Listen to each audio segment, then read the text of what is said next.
Who exactly are you writing for when you're writing an academic article, chapter, or book? What if the fastest way to make your writing clear, more confident, and more compelling is to stop imagining an audience, start imagining a single person? Hey, co-authors. One of the most common problems in academic writing is trying to write for everyone. But when your audience is abstract or generalized, writing can quickly become anxious, overly cautious, and unfocused. In this episode, we'll explore why writing for an audience of one can actually make your academic writing clearer, more confident, more generous, and ultimately more publishable. Let's dive in. So this past weekend, I was mowing the lawn. As I was finishing up, I noticed that in my garden on the front side of my house, we have all of these milkweed plants that are slowly taking over the garden. And there's a part of me that wants to rip them out because they look terrible. I mean, milkweed plants don't look good. Plus, they have these big puff balls that come off of them whenever they're seeding. They get all inside the air conditioner compressor. They just create a lot of problems. But one of the things that keeps me from doing this is the knowledge that the milkweed plant is the primary food and shelter and has a very close symbiotic relationship with the monarch butterfly. And in fact, it's such a close relationship that monarch butterflies, whenever they're laying their eggs, and then later whenever they hatch and they become caterpillars, milkweeds are the only plants that a monarch butterfly caterpillar will eat. And that got me thinking about writing and the advice that we give, and certainly that I've given whenever I talk to early career writers or writers who are struggling, is imagine your audience. And this gets told all the time, right? Like, imagine your audience, imagine the people that you're talking to, think about what it is that they want to hear, right? The problem, though, is that unless you are incredibly research active and you're a part of those conversations all the time, for most people, this advice does not really make a lot of sense because they don't have experience that tells them what it is that an audience would want. This is particularly true with PhD students or early career faculty. For the longest time, the audience that you imagine is not an imagined audience. It is a very real audience. It is your professor of your class. And so you get good at addressing that person, that very real, concrete person, but that's different than imagining an audience. And so what I wanted to talk about today was thinking about this idea of how do we write in a way that feeds other people, right? That is so important to them, that is so compelling that they come to rely on us and our writing and the things that we do in the same way that a monarch butterfly relies on milkweed. If I may be so bold as to ask, how can you be someone's milkweed? But seriously, how can you write in a way that really becomes the food for someone else? And so that's what I want to talk about today, how to write for an audience of one. Okay, so let's dive in. Are you interested in mastering scholarly writing, developing productivity, and increasing impact, all while staying healthy? Then welcome to the Publishing Academic Research Podcast. My name is Dr. Kyle Ruddick, and I'm a full professor and writing coach who's dedicated to making sure you break through whatever is stopping you from reaching your scholarly goals. I meet so many scholars who have creative, innovative, and daring ideas, but can never seem to get those projects from proposals to print. I want you to get your work in the hands of people who will read it and appreciate it. So let's get into this week's big idea. I think that before I get into the specific contours of how this problem manifests, I think it's worth noting again where this problem comes from. And for a lot of us, the problem comes from the fact that we just don't have experience writing to any type of audience beyond our classroom, beyond our professors, or maybe our thesis or dissertation committees. But we have a very real, concrete audience in front of us for so long that it really makes it hard to think about what topics, what types of writing, what styles, what are things that other people outside of your own institutional context, what is it that they might want? And whenever we read things in our graduate courses, or even whenever we become professors, what we're reading there is the finished product of a person who has gotten feedback on this from a few of their colleagues, shown this at a couple of conferences, shopped this around to a couple of journals, and all that is to say that by the time that it actually reaches print, the process has helped them focus down on who their audience is. And so we're reading this on the back end, but we're not really seeing any of the missteps, the mistakes, any of those things that they did before it came into print. And so as a result, it's very difficult for us to think about a concrete, real, living audience because we lack the necessary experience in order for us to really make that judgment. And so without a clear sense of writing, that can lead us into some different problems. The first one that I see is what I would consider to be very defensive writing. You have this sort of undifferentiated other, and you're writing to avoid criticism. So you're trying to cover all of your bases. And instead of thinking to yourself, what is it that someone needs and what can I deliver? Instead, it's what are all the things that a person might say about my writing, and how can I address every one of those concerns? And so as a result, your writing tries to appeal to everyone. It appeals to no one. And your manuscript starts to feel very empty and very devoid of any sort of you as an author. Now, I can imagine you going, well, I do natural science or social science. So like as an author, I'm not even supposed to be there.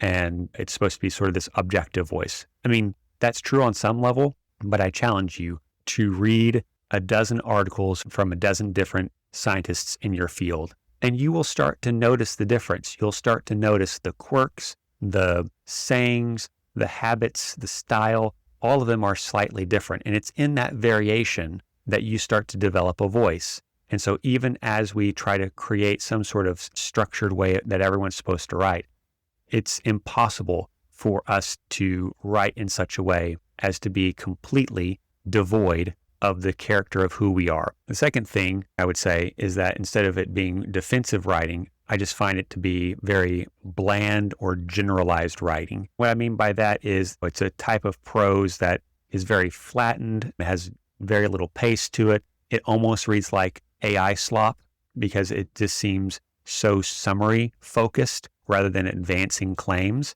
And we've talked about this in previous episodes about how to create strong paragraphs. So for example, a strong paragraph would have a thesis statement that makes some sort of claim. The rest of the paragraph then is advancing, building, extending on, warranting that claim. And then as a result, the entire structure of a section would have that sort of narrative coherence of advancing an overall argument or an overall point of view that naturally leads and justifies the project that you're working on. Instead, what I see is an endless series of summarizations that are interwoven in with asides, small epiphanies that you might be having as a writer, and quotes that are not well integrated into the writing, because whenever you're imagining your reviewers, you don't really have a person in mind. You have this sort of undifferentiated other.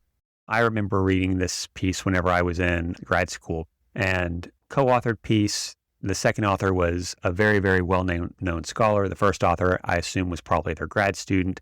And whenever you were reading this piece, it read like just a patchwork of quotes. It would be like opening sentence, 4 or 5 words of a quote, and then maybe a conjunction or something that ties it together in with the next 4 or 5, 10 words of another quote. And it was like that for paragraphs and pages. On one hand, it was very impressive that they made the prose even work at all. And what I mean by that is, in this case, this person was taking a whole bunch of quotes and mashing them together. There's no reason to believe that these dozens of authors were such close conversationalists to each other that it would be appropriate just to string an endless series of quotes of their work together in what appears to be a coherent whole in the writing, but is in fact just a patchwork of various out-of-context quotes in various essays that had been written. So on one hand, the problem becomes it's very flattened writing, right? You've eliminated all nuance among the different authors in their different positions, but also just reads like a person who is trying to impress the reader. Hey, look at how much stuff that I've read. Hey, look at all the quotes that I was able to pull out and put together. Hey, look how cool I am that I'm able to write a 20-page document where basically none of the words are mine. Every one of them is pulled from somewhere else. And yeah, I mean, it was impressive, but it's not anything that I've ever used in my own work, cited or anything like that, because whenever you read it, you're left with this person seems like they did a whole lot of work to show how smart they are. But at the end of the day, I really don't know what it is that they are contributing. So what might be some ways that we can address this? So like I started off with, we're going to be the milkweed, right? We're going to try to think about who is the one person that is fed by the work that you do. So the first thing that I would say to do is you identify one reader, one person that you want your work to address. Now, you don't have to just stop at one, right? You could have multiple readers and you can start to think about your manuscript for each one of those, but you think about them one at a time, right? So whenever I read my manuscript, whenever I edit it, whenever I revise it, I'm thinking to myself, this one person is the person who I'm addressing. Now, I might do that again for a different type of person later, but for now, I'm just focused on this one person. For me, and I think this is probably because I work at the intersections of communication and education, and so I oftentimes think of my audience as being master's or doctoral students, as the people who, whenever I'm writing, I want to write in a way that is clear for them, that they could engage in my work, find use for it, and use that in their own lives. Now, you don't have to do that, right? Maybe your imagined audience is the most prestigious person in your field.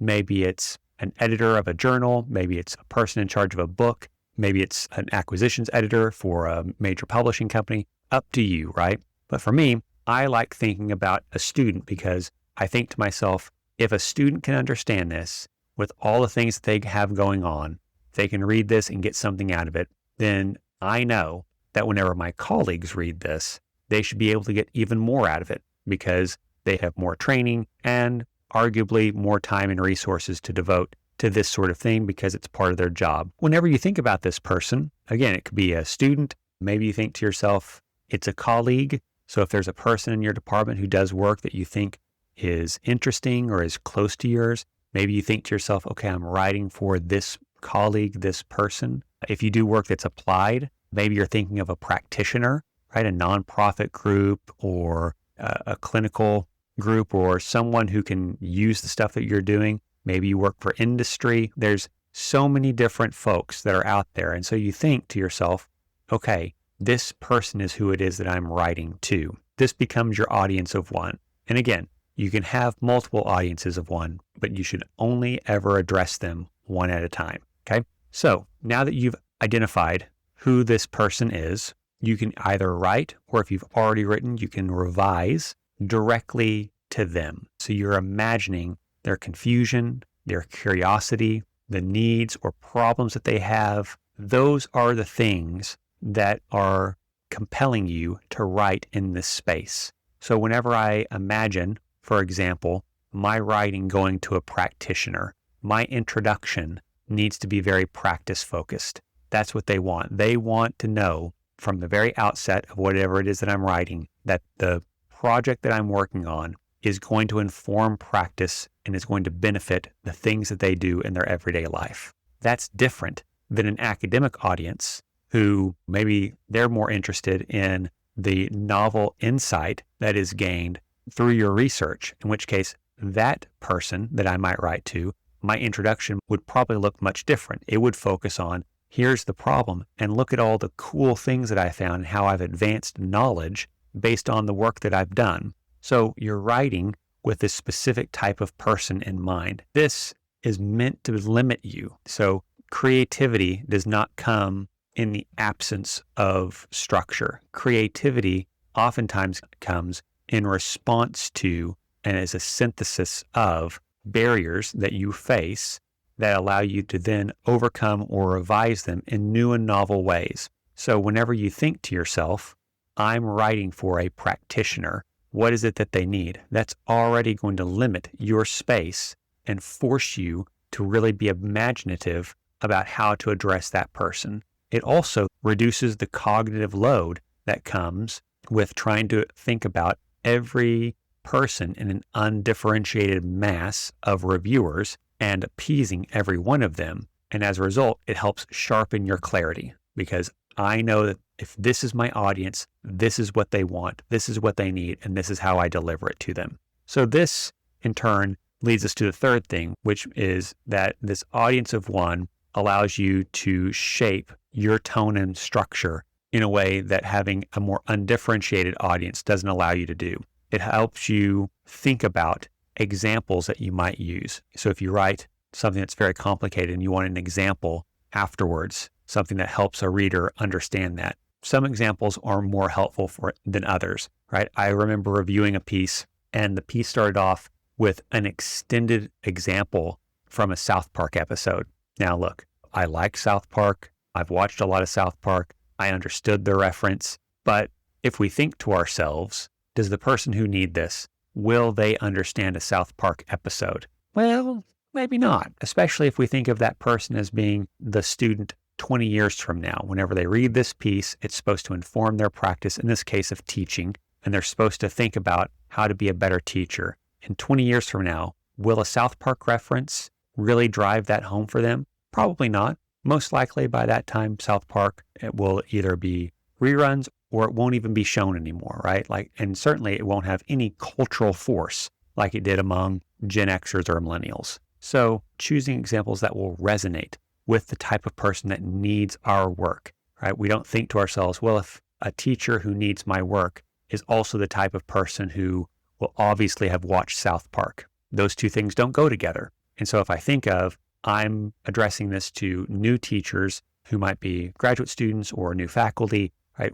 What would be examples that would resonate with them? Then all of a sudden that clarifies the type of example that I might use. Okay. So examples become clear. It also usually reduces unnecessary hedging because instead of thinking I've got 20 people that I don't really know reviewing my work and who might have some sort of problem with it, instead I can think of one person. Will this one person have a problem with it? If they will, what specific concerns would they have? What are ways that I can address the specific concerns that this person might bring up? And if that's the case, that helps clarify who it is that we're talking to and what it is they might want. And it allows us to not have to think of a million different what if scenarios in our prose and instead dig into the things that are really important to us. Finally, it helps us maintain narrative coherence because whenever you have an audience of one, whether I have 5 paragraphs or 50 paragraphs, whenever I have an audience of one, I am engaged then in an extended conversation with one person. By doing that, each paragraph is not a different thought that I had in my head, but is instead an intentional, linear conversation that I'm having with someone. They need to know this, and then they need to know this other thing. And then because of that, here's a third paragraph. Each one of these things builds on one another because I'm not imagining a undifferentiated mass of people and think to myself, what are all the things that they would want to know about this? I have one person who I am talking to, and in a conversation, a person would look at me as if I was crazy if I just started flitting in a million different directions and didn't have any point to my talk. Instead, they would want me to have some sort of narrative coherence to the things that I'm saying in order for them to extract meaning from it and use it in their own life. The same thing goes on here. Whenever you have this audience of one, it sharpens that narrative coherence and allows you to have that closer relationship with your writer. Overall, what I would say is that whenever you're engaged in this type of writing, it's really important for you to try to employ your empathy and put yourself in the shoes of a specific person that you know in your life. Maybe that's your mom or dad. Maybe that's a colleague. Maybe that's the worst professor that you've ever had in your life. Try to put yourself in that emotional space and then think to yourself, if they read this introduction, if they read this literature review, if they read this method section, if they read any of this, would they understand it? Would they care about this writing? Would they care about this detail or that detail? Would they want to know more about this or that? But to really work through this process of putting yourself in the shoes of another person and asking yourself in the mode of this other person, what that person would want from your writing. I think it's a little ironic because, again, whenever we talk to early career writers, what we tell people is to write for your audience.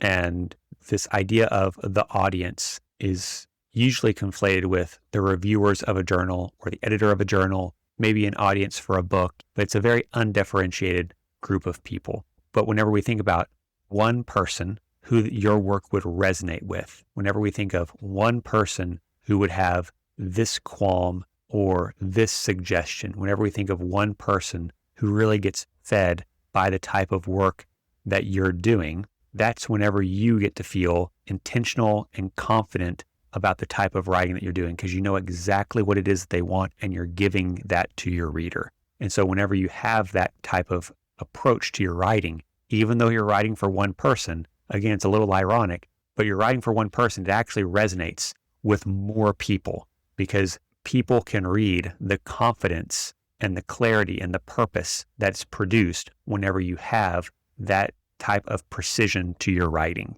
So yeah, I know, maybe a little bit hokey, be the milkweed, but I think that academic publishing, it's less about performing for some sort of faceless crowd and more about serving one real human being that might need your insight. So whenever you're able to do that, whenever you're able to inhabit that space and you're able to write for that person, I think that you're going to find that makes things flow a lot easier for you, and it's going to make the revision process easier, and it's going to help you get your work out there because you know what it is that that person needs from you and you're able to give it to them. Okay. So I think that's going to about wrap it up for me, folks. As always, I appreciate you listening. As we enter a new semester, I wish you the very best of luck. Please, if you haven't already, be sure to go in, write me a 5-star review. It really does help the podcast out. The algorithm gods really do like reviews. And, as I've said before, I'm not charging for this content. I don't want to run commercials. I don't want to hawk wares to you or anything like that. This is something that I do because I feel very passionate about research and I'm very passionate about the idea that the world that we live in gets better through the application of our knowledge. And so if you like that and you support that, please support the podcast by writing a little review for me, okay? If you ever want to talk with me, my contact information is in the podcast description. Happy to meet new people. I actually got a chance not too long ago to sit down and have a conversation with a former Olympic runner. Really cool person. Would have never thought in my life that I would just be sitting down having a nice afternoon conversation with a person like that. But, the cool thing about a podcast is that people find you and then you get to have cool experiences like that. So whether you're an academic or not, if you're listening to this, feel free to reach out to me. Happy to talk with you about the work that you're doing. See if there's anything that I can do to help you because I always want to make sure that the stuff that you're doing is getting out there and getting in the hands of the people who are going to read it, use it, love it, and cite it. Okay? So thank you so much, and I will see you in next week's episode. Hey, co-authors. What's stopping your best ideas from becoming your next big publication?